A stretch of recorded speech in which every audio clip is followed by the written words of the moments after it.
Okay, so we are going to talk about how to read your psychological reports in like 3 minutes, because I'm sitting in the carpool line waiting for my preschooler to come out, and I've had about 30 text messages, phone calls, emails from parents that just don't understand the psychological reports and why schools aren't giving them services. So let's talk for a minute.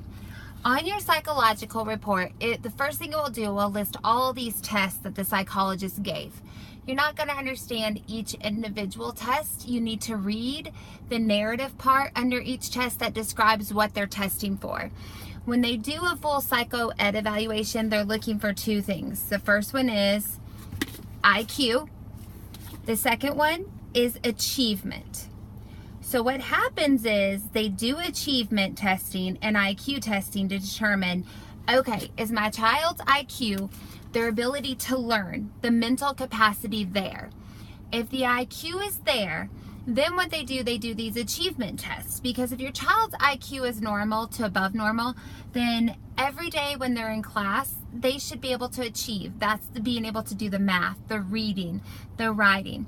Where we get a learning disability and we see children struggle is when they do have the IQ, but the achievement scores are super low. So what happens is when you look at all these numbers, under each test on that psycho ed eval you will have boxes, and it will give you numbers on the boxes, okay? Over here, it's going to list the test name, and over here, it's going to give you a number, and over here, it's going to probably give you a percentile. And excuse me, I'm in the car rider line in my car, so it's kind of hard to maneuver a board and keep an eye on if the car rider line is going to move. So, achievement-wise, you're going to have the same thing. It's going to give the test, it's going to give the score, and it's going to give the percentile. This is the most important part to you.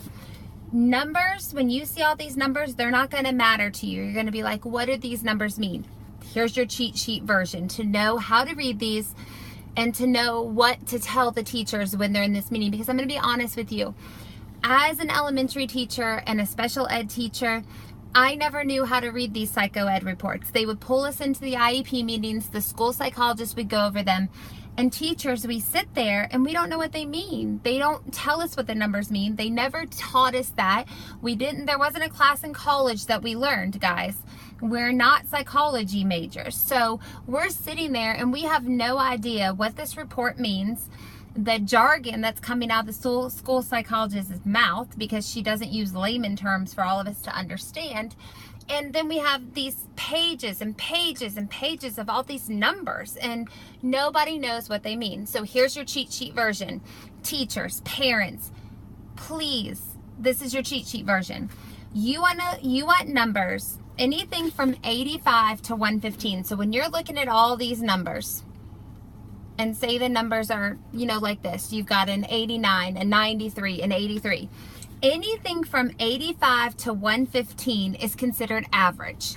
This is considered low average. This is considered high average. So low average, I always tell parents, this is your child that struggles. This is your child that always needs tutoring, the child that always comes home, needs extra help, needs you to constantly go over things with them, study with them. This child right here in the middle, I'd say like 95 to like 105. This is your child that can come home every day, doesn't have any issues, can do the homework, can study, just your kind of baseline kiddo. 115 is your higher average. Above that would be, intellectually gifted, okay? So when I look at psych ed reports, this is what the school does. The school may not qualify you for a learning disability if you're at an 85. You will have to fight them.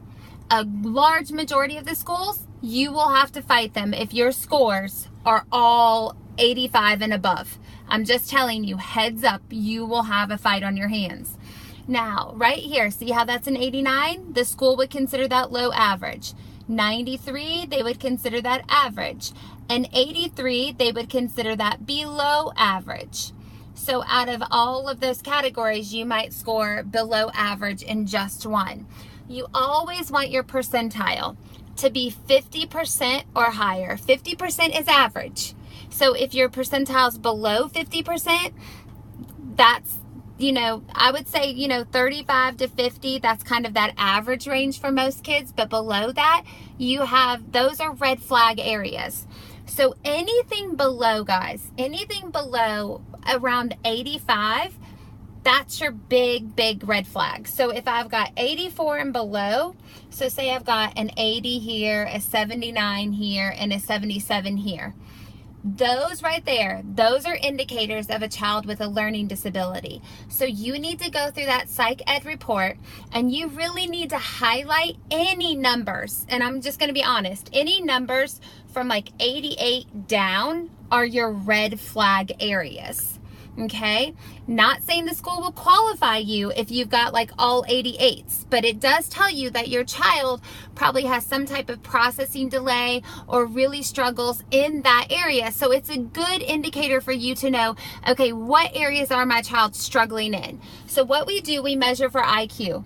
If your child's IQ is average, okay, then we should see achievement average. They should coordinate.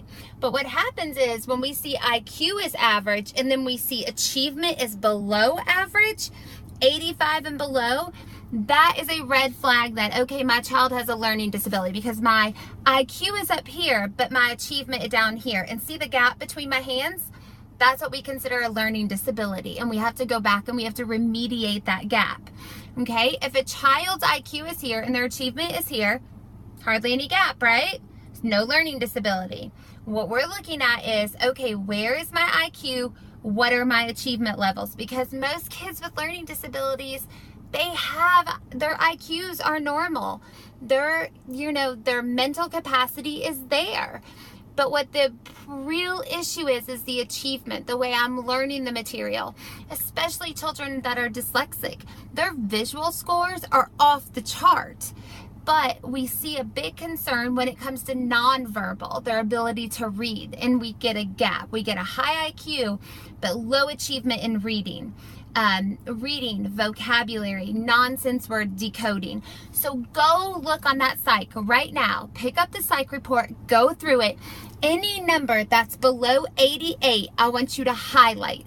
That is a red flag area. Okay, most of the tests that the psychologists administer falls in between this 85 and 115 range. There are a few, like I give a CTOP, which is a comprehensive test of phonological processing, and anything below 91 is low average. But if you look in the paragraph above the test, it will tell you 85 to 115 or 91 to 101. So look above that. But I just want every parent out there, I want you to go look at that psycho ed report, because you may have not qualified for services, and you can go back in to that IEP meeting and say, hey, hold on a minute. We were low average in this, low average in this, low average in this. And you may not think that we qualify, but we do. And we need to come back and we need to talk about that, because my child is struggling. We're paying for tutors, we're paying for specialized programs, and we're not seeing a change. So please be an advocate for your child. Go back, look at that psycho ed report, okay? That's why you have it. If you paid for it, you paid about $3,000 for it. If the school did it, awesome, because you got it for free. And remember this, you are allowed to request testing. You can only do it one time.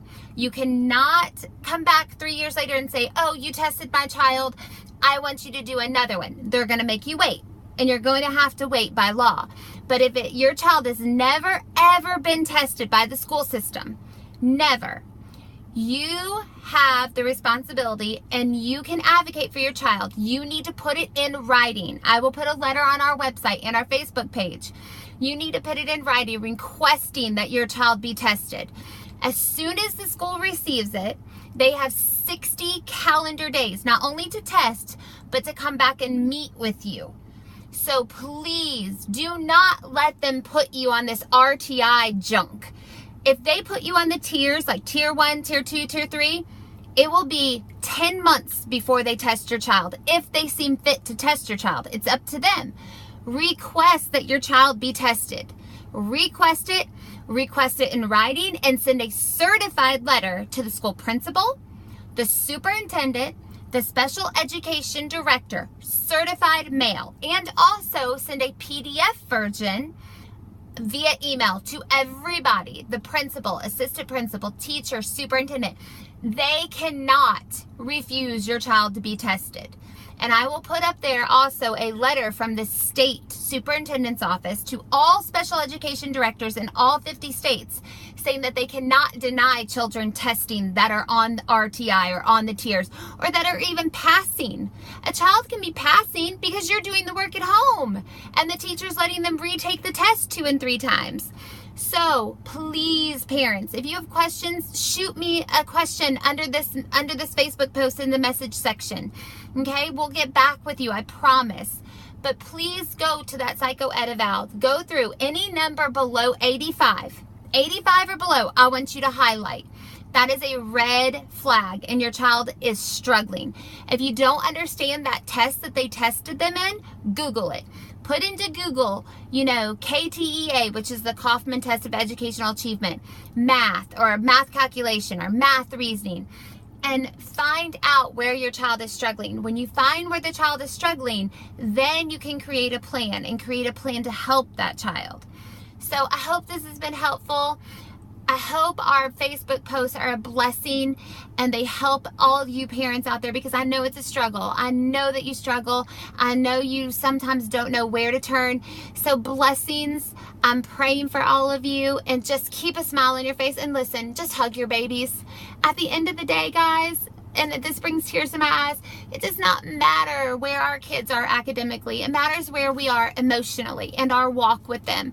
So just hug them and just love on them today and just praise them. Power of the tongue, speak power over them, speak faith over them. So, and just know that you can always shoot us a message, put something in the Facebook post, and we'll try our best to get back to you. Have a great day.